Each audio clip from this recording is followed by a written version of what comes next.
I mean, I've been told many times, you know, Glenn, I get this, but right now, as an organization, we actually support 1,000 minority business owners, so we're really doing a good job.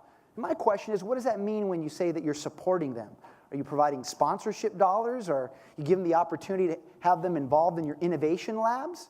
How about this? How about if you pivoted a little bit and said, well, instead of just supporting and saying that you do business with 1,000 or 1,200 small business owners, minority business owners, how about if you said that you were instrumental in serving as an incubation for their growth?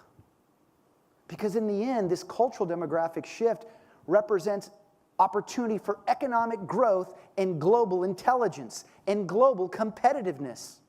Now, as I see the marketplace, I ask myself, are we the ones pioneering growth, innovation, or opportunity?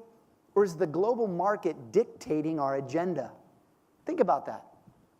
What role are we playing, and what role can this cultural shift play in how we think, act, and innovate?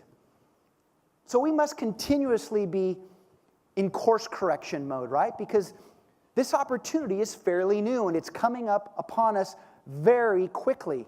So fast that perhaps you may have new competitors form, much like that large financial investment firm I spoke to recently.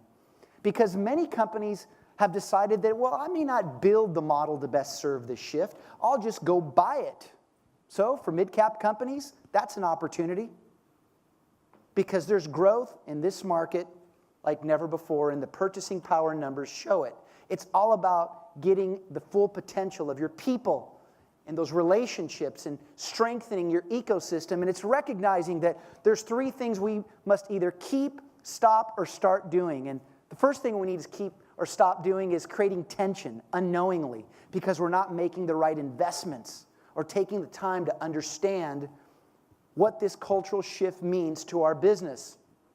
It also means that we need to stop guessing about what it means.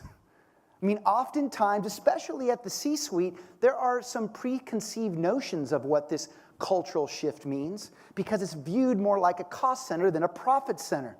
So we need to keep seeking to understand it and stop guessing about what we should do. And this means that we need to take the time to be committed to the shift and not just focused on compliance.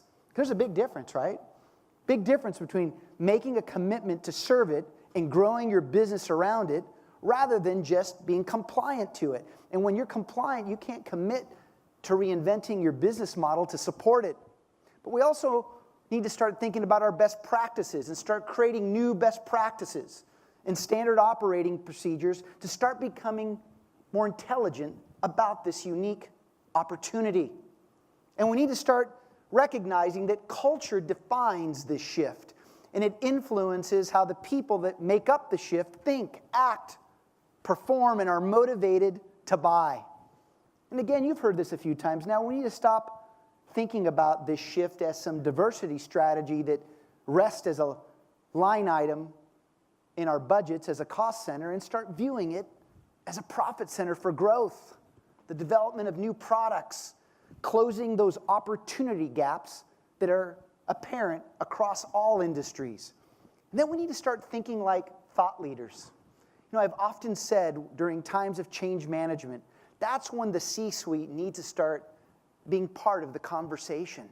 Because this isn't just about you, nor your industry. This is about the strength of our economy. I mean, in any time that you're going through this type of change, it's about sharing of best practices. It's about helping you understand how to become more knowledgeable so that the shift becomes seamless.